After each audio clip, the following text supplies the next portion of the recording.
I grew up in an atheist family. My whole family's atheist. I grew up with the belief that when you die, you're buried, the worms eat you, that's the end of that, there's nothing else. When I was 30 years old, I started going to a gym in Florida, and some people had invited me to church. They said, you don't even have to come to the service, come to the function.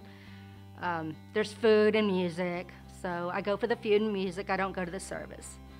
So I had a really great time, really nice people. So the next function came along, they invited me again, and I go for the food, and I don't go to the service because I don't want to be pushed into going to church. I don't want anybody telling me what to do. So the third time, I kind of felt guilty. I was like, geez, I should at least go to the church service.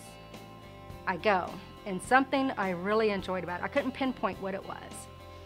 And I'm not a fast Christian, so I started going week after week, month after month, and it just kept drawing me closer and closer. I didn't know what it was still, but when he would say, we're all sinners, and I knew I was one. By this time, I was about 5 months pregnant, and I kept wanting to go forward when he had, anybody want to come forward, and I kept grabbing the side of the pew. This went on for 2 or 3 weeks, and apparently there was a gentleman sitting behind me that just, I guess, had been watching me, and he, that one time I put my hand to the side of the pew, he put his hand on my shoulder, and he walked with me forward.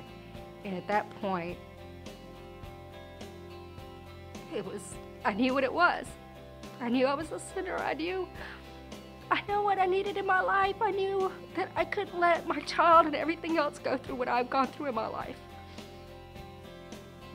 And by this time I was, I guess, about 8 months pregnant, so I got baptized. And my name is Absher, and that is the reason.